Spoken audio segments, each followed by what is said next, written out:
Why every male should work as a nightclub promoter. So a little bit of story time. I graduated from Cornell University and then I started working as an investment banker.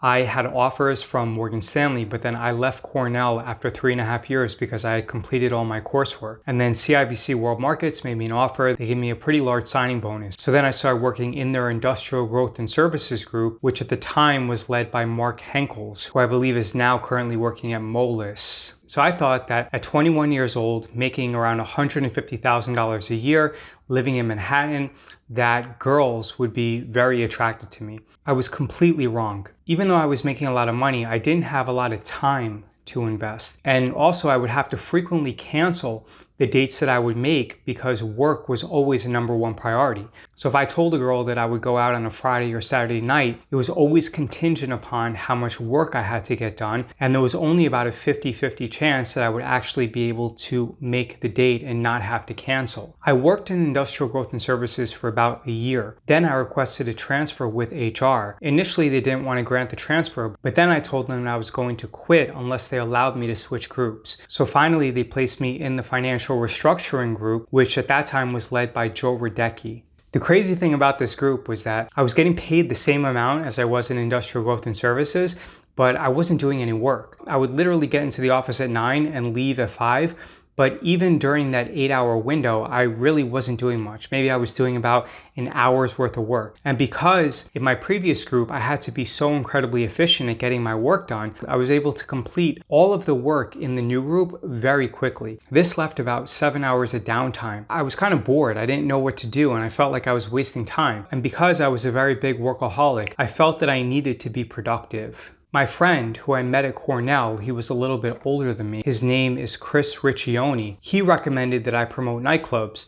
And the reason why he recommended it is because he would sign up to work as a promoter with Velvet List in New York City. And then he would bring out myself and a few of our friends and we would get him for free at some of the local clubs. We thought that he was really cool because we could walk into some decent clubs without having to pay anything. So Chris recommended that I promote nightclubs. And at the time, I thought that the only people who promote nightclubs are alcoholics or drug addicts or people who are on steroids. But I was completely 100% wrong. So now that I laid the groundwork, let me tell you about some of my personal experiences and why I believe that every single male should be involved as a nightclub promoter. First, even though I thought previously that only alcoholics or drug addicts or people on steroids would promote nightclubs, the reality is that I have never been drunk or done any illicit drugs. Now, I've taken a lot of pharmaceutical drugs, which are probably more harmful to my body than the illicit drugs, but I've already discussed that stuff in a lot of other videos, and if you guys want, then I'll make another video about that as well. In nightlife, if you treat it like a business, then you can make a lot of money. During my prime, I was making about $5,000 a week in nightlife. I was making about twice as much money as a nightclub promoter as I was in investment banking. If I had to do it over right now, let's say I was in my late teens or early 20s, I would move to either Miami, Las Vegas, or Austin, Texas. Probably the first two would be Miami and Las Vegas. And I don't necessarily have a preference between Miami or Las Vegas.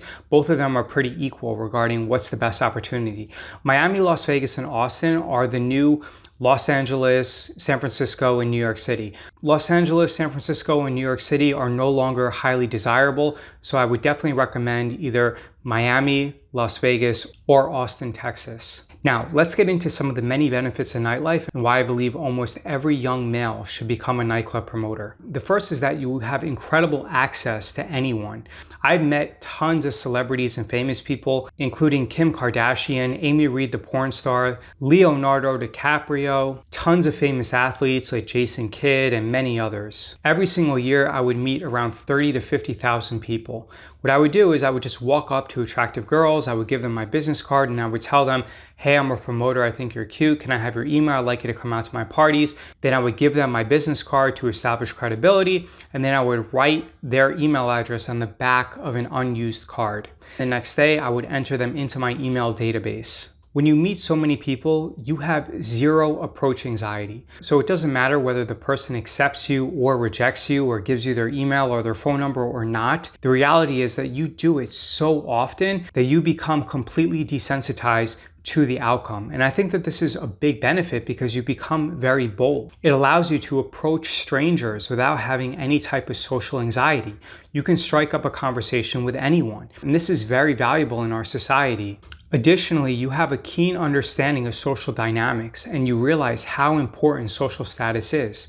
So going back to what I said previously, where women were not interested in me as an investment banker, but now those same women were attracted to me and I had to put forth zero effort. I can simply walk them into Marquee or Lavo or Kane or Pink Elephant or 10 June, sit them down at a table, and I didn't have to put forth any effort at all and they would be interested in me. And the reason for this is that I had very high social status.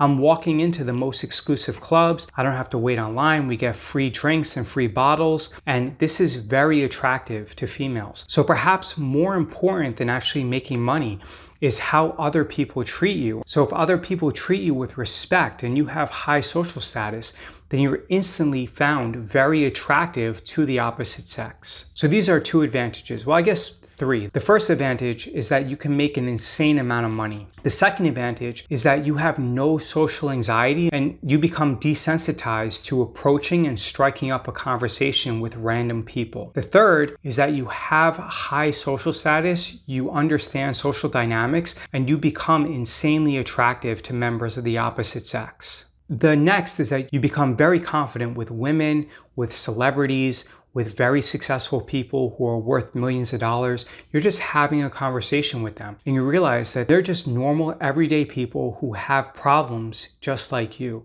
So you become very comfortable and you don't judge anyone, whether they're a celebrity or whether they're a typical person. You become very confident speaking to all types of people. The next advantage, this was probably my biggest mistake. I had access to so many people, but because I was working as an investment banker and I was also working really hard as a nightclub promoter, I didn't care about the present relationships or the future business opportunities that I could potentially have. I remember when John B. or John Bakshi, who owned Home and Guest House, invited me to his apartment. He was interested in getting to know me, but the only thing I cared about was getting the check and the money that he owed me. I remember when Stratus, who was a very successful restaurateur, would invite me to his venues. And I think he even invited me to the Hamptons. He invited me to stay with him, but I never took him up on that opportunity. Also, I remember one night at Marquee when I met Noah Tepperberg, and I was kind of rude to him, and I could have just played that situation a lot different. If I had the opportunity to do things over, I would have formed very strong relationships with these people, as well as some of the more successful people in nightlife, like Richie Romero or John Gable, and perhaps I would have a few venues that were open right now, or I would be involved in hotels. So definitely the networking aspect and forming relationships and then leveraging that for future business opportunities is one of the major advantages of working in nightlife. Now let's talk about the drawbacks. The first major drawback that I see for people is that there are significant amounts of temptations. If you're someone who is tempted by alcohol or drugs, then nightlife is definitely not for you because it can destroy your life. And the second drawback is that you have to be comfortable with people using you. And also, let's be honest, you're using people. It's a numbers game. You're gonna get paid based upon how much money you generate, how many people you bring out, how many bottles you sell. And people are only going to reach out to you if they know that you can get them into the club that they want to go at without any hassle. So if you can quote unquote hook them up, then they'll reach out to you.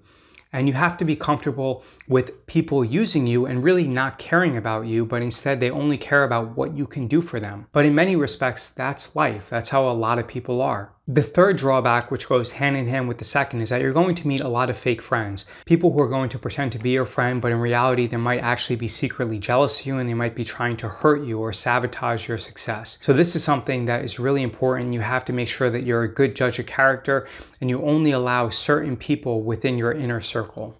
The fourth drawback is that you have to stay out late. When you're in your late teens or early 20s, this is actually pretty easy. But when you're in your 30s, it becomes a lot harder to rebound. I remember when I was in my early 20s, I would come home at about 5 in the morning, and then I would wake up the next day at about 4 p.m. I was just completely exhausted from nightlife and also from investment banking. So I would go to sleep at about 5 or 6 in the morning. I would wake up at 4 p.m. and then I would go into the office. And then at night, I would go out at about 10 p.m. But if you're okay with staying out late or you're a night person, then this isn't necessarily a disadvantage. And the final disadvantage is that you have to make sure that you don't develop any bad habits. After the clubs would close, my friends and I, we would eat pizza or we would go to after parties. These aren't really good habits where you're going to eat processed foods before you go to sleep, or you're going to go to after parties where there would be a ton of drugs. So you have to make sure that you develop good habits as opposed to bad habits, especially if you want to stay around for a long time and you want to do this as a career where you want to open up your own club, or you want to delve into casinos or hotels. So that's about it. I definitely believe that the benefits outweigh the drawbacks, and I also believe that every single young male should become a nightclub promoter. If you have any questions, you're more than welcome to book a phone call with me. If I had to do things over, I would not go to college. Instead, I recognize how important and how vital time is. So I would probably drop out of high school, get a GED, and then move to Miami or Las Vegas or even Austin, Texas at about 16 years old. Then I would start working as a real estate agent, and then I would start working as a nightclub promoter, and then I would see where that would lead me. By doing that for 3 or 4 years, I would build up a really strong Rolodex. I'd probably have a few $100,000 in the bank, and then I would start doing real estate and potentially start opening up hotels while also promoting nightclubs and potentially open up my own successful nightclub. Like I said before, if you have any questions, you're welcome to book a phone call with me. If you're interested in options trading, you can visit beststockstrategy.com, enter in your email address, and receive over $400 of valuable free training. And leave a comment below. Let me know your thoughts on whether you believe that people should become nightclub promoters or whether you disagree and you don't believe that people should become nightclub promoters.